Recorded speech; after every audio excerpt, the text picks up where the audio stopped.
Uno de los grandes tesoros con los que cuenta la Universidad de Salamanca es sin duda la Biblioteca General Histórica, donde se conserva el Fondo Patrimonial Bibliográfico de la Universidad. La biblioteca es un reflejo del devenir histórico de la universidad. Encontraremos en ella todo tipo de libros de los que hacían falta para estudiar en la universidad, pero también de los que fueron escritos por sus profesores o por alumnos. Pero no solo de la universidad, también es un reflejo de la actividad y de la curiosidad científica que tenían, por ejemplo, la Compañía de Jesús o los conventos o los colegios mayores y menores que pululaban alrededor de la universidad. La biblioteca está formada por una parte histórico-artística, que es la antigua librería creada a principios del siglo XVI y reformada en el siglo XVIII, la sala de manuscritos e incunables que se conoce con el nombre de Santa Santorum,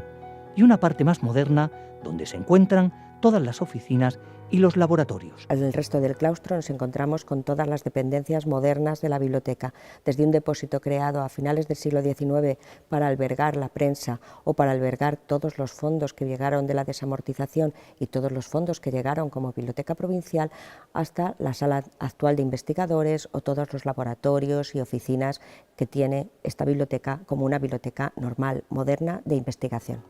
Si hay algo que destacar dentro de los fondos bibliográficos de la biblioteca es su colección de manuscritos e incunables y que están guardados en la sala que se conoce como Santa Santorum.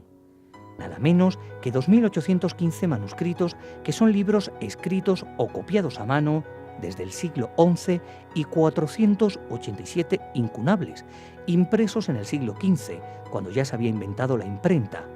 Entre los manuscritos que conserva la Biblioteca Histórica se encuentra una curiosa obra del geógrafo Ptolomeo,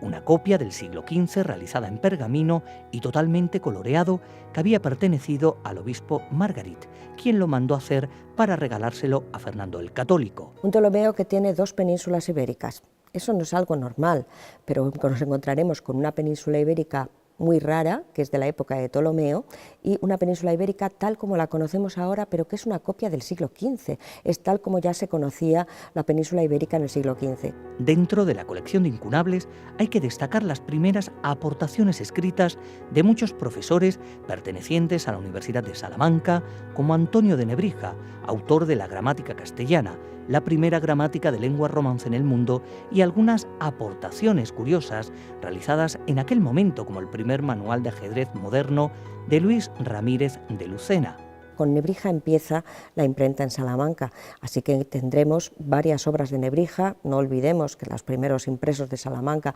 son los libros de Nebrija, sobre todo las gramáticas latinas, y también la gramática castellana, la primera gramática de una lengua romance en el mundo. Así que no nos olvidemos de que se trata de libros impresos en el siglo XV. Las obras que se pueden encontrar en la Biblioteca General Histórica, algunas más conocidas y otras no tanto, suponen un reflejo de las grandes aportaciones que ha realizado la Universidad de Salamanca en sus 800 años de historia.